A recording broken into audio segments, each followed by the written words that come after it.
हम प्रवचन करने वालों की है कि हमने नहीं समझा कि ये मंदिर वीतरागियों के लिए नहीं बनाए गए हैं, ये मंदिर रागियों के लिए बनाए गए हैं।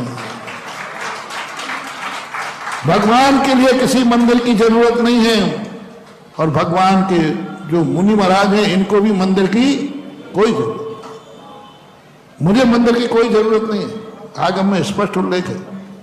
और भगवान को तो जरूरत, ये मंदिर किसके लिए है बोलो ना। वीतरागी मंदिर रागियों के लिए क्यों बनाया जा रहा? अब देखो, अब मैं दहाड़ूंगा, अभी तक दहाड़ नहीं रहा था। वीतरागी मंदिर किसके लिए बनाए गए? वीतरागी भगवान के लिए। तो आगम में स्पष्ट किया कि भगवान को मंदिर की कोई जरूरत, वो तो सिद्धालय में जाके, तो हम मुनियों के लिए नहीं। आगम में स्पष्ट, हमारे लिए कोई मंदिर की जरूरत नहीं है। फिर ये मंदिर किसके लिए है? और आप लोग रागी हैं कि वीतरागी? नहीं, वीतरागी हो तो बोल दो। रागी 100% रागी। कितने राग गिनाऊं तुम्हें? कितने राग गिनाऊं मैं तुम्हें? कितने राग गिनाऊं मैं तुम्हें? यहां बैठे हो और बाहर जूते रखे हैं, तुम्हें उन्हीं का राग है, कहीं कुछ ले नहीं जाए, कुछ गलत बोला और आज ही खरीद के लाए हो।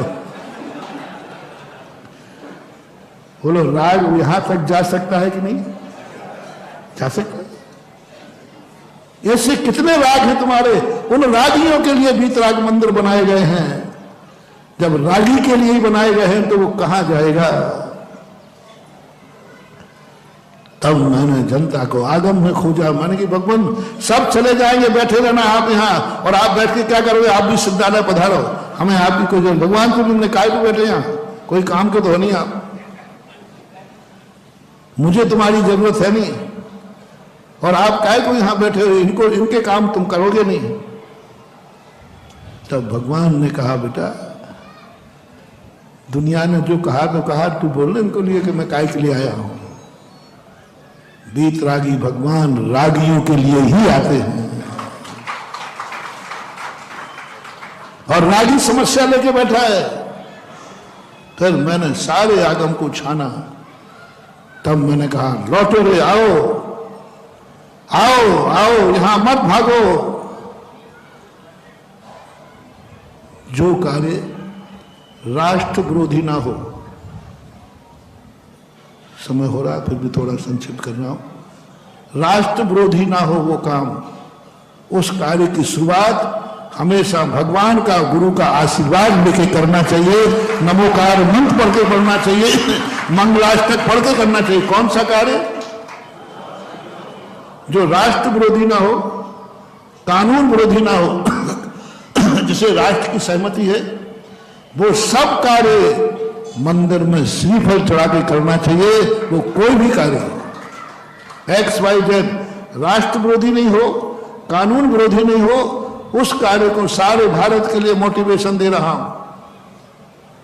उस कार्य के लिए आपको अपने भगवान अरहंत वीतरागी के सामने श्रीफल चढ़ा के कार्य करना चाहिए, पूजा करके कार्य करना चाहिए, उनसे शेषाक्षत ले जाना चाहिए। भरत चक्रवर्ती छायक सम्यक दृष्टि, युद्ध को विजय प्राप्त करने जा रहा है, कानून से मान्यता थी उसको, चक्र था। मंदिर में जाकर के उसने 9 दिन का उपवास किया, भगवान की आराधना की। मंदिर में जाके आराधना किसके लिए? मोक्ष के लिए नहीं, आपके संसार की सिद्धि के लिए। कानूनन होना चाहिए। चक्रवर्ती 6 खंड को जीतने का वैलिड था कि अनवैलिड?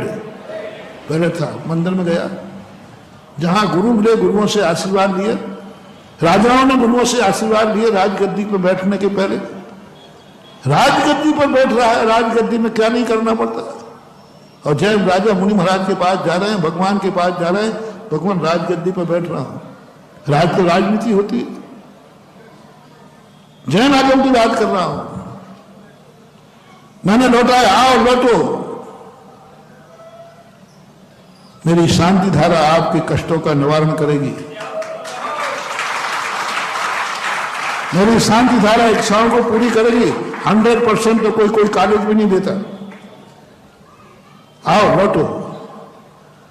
लोगों ने कहा महाराज मंदिरों को रागी बना रहे हैं। मैंने कहा रागी नहीं बना रहे हैं, इन रागियों को बीतरागी के पास लौटा रहे हैं। कितना अंतर है। राग मंदिर को रागी नहीं बना रहा हूं, रागियों को बीतरागी के पास ले जा रहा हूं। आवाज सक्सेस हुई। आज मुझे गर्व है कि आज भारत में कहीं हम गए हैं या नहीं गए हों। पहले यही होता था, कोई काम आता था लोग कहां झाड़ा लगाने जाएं। आज जैनी के हर घर में, भारत से कश्मीर से कन्याकुमारी तक, जब भी कोई घर में संकट आता, कोई बात होती है, कोई अच्छे कार्य होते हैं, एक ही आवाज आती है, चलो भगवान की। आज मंदिर भर गए, आज मंदिर हाउसफुल हो गए।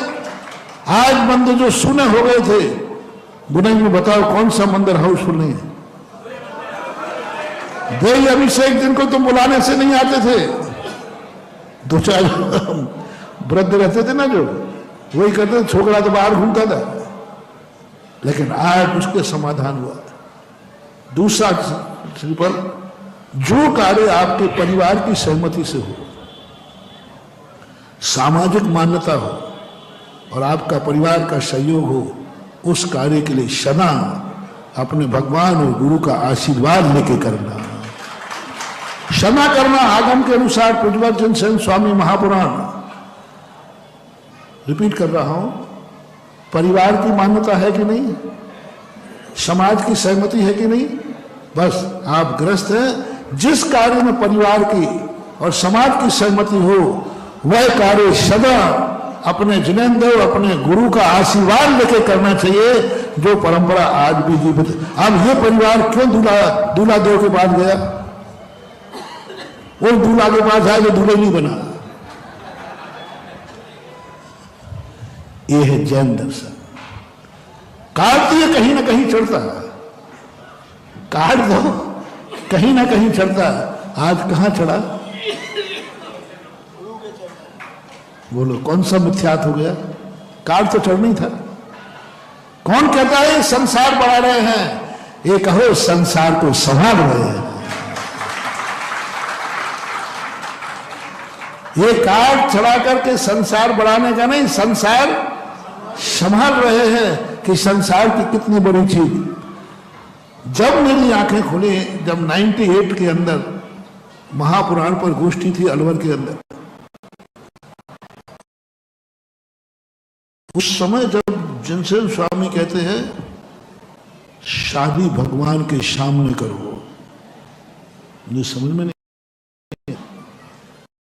नहीं।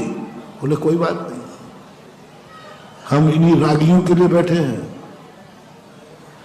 हम इन्हीं के जोड़े मिलाने के लिए बैठे हैं। हम जोड़े नहीं मिला रहे हैं, मिल रहे हैं तो ये मिले रहे इसलिए बैठे हैं। भगवान बीच की कड़ी एक ऐसी हो गई, दो अपरिचित परिवार होते हैं, दो अपरिचित जिंदगियां होती हैं। ओहो, बहुत बड़ी बात मानो। शादी तुम्हारी जिंदगी का एक ऐसा मोड़ है जहां दो अपरिचित परिवार मिलते हैं। बहुत बड़े, धर्म से ज्यादा विश्वास की बात है, धर्म से भी ज्यादा विश्वास। यहां तो अपन परमात्मा पर विश्वास करते हैं, गुरु पर विश्वास करते हैं। सामने वाला ना तो भगवान है और ना गुरु है, और दोनों परिवार का कितना समर्पण। दो व्यक्ति मिलते हैं, बच्चे बच्चियां, दोनों अपरिचित हैं। एक दिन का खेल हो रहा है कि जिंदगी का सवाल है। आप लोग बच्चे बच्चियों की शादी करते हो तो बताएं, माता पिता उनके करते समय कितना उहापोह चलता है, कितना सोचते हो। पहले बाप देखेगा, फिर माँ देखेगी, फिर फूफा फूफा देखेंगे, फिर जीजा जीजी देखेंगे, अरे कोई तमाशा मचा रखा है क्या, और फिर अंत में कहेंगे वो मामा और रह गया।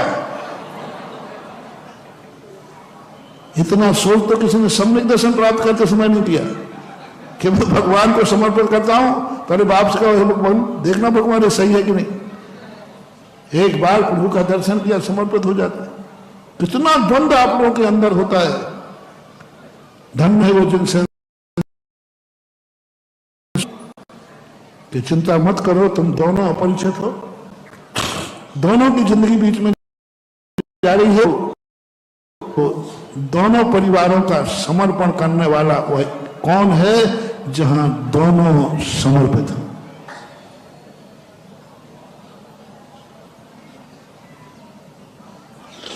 जनसेन स्वामी ने कहा आप लोगों के लिए, अब आप लोगों के लिए आप दोनों अपरिचित हैं कि नहीं? दोनों अपनी जिंदगी से बहुत बड़ा सौदा कर रहे हैं कि नहीं कर रहे हैं?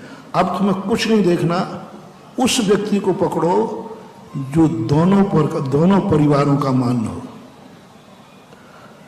दोनों परिवारों की श्रद्धा हो, दोनों परिवार जिसके सामने समर्पित हो, दोनों परिवार उसका सहारा लेते हो। मैं किससे तुम्हें शादी करना मैं बिल्कुल भी नहीं कह रहा हूं, बस दोनों का एक व्यक्ति ढूंढो कि वो महाशक्ति है जो दोनों परिवार उसको मानते हैं, दोनों की श्रद्धा है, समर्पण है। वो कौन है? पहला जिनेंद्र देव। बस जिनेंद्र देव, वो भी जिनेंद्र को मानते, तुम भी जिनेंद्र को मानते। जिनसेन स्वामी कहते हैं जाओ दोनों परिवार बीच में जिनेंद्र देव को खड़ा कर लेना और फेरे पाल लेना, जाओ तुम्हारा संबंध कभी टूट नहीं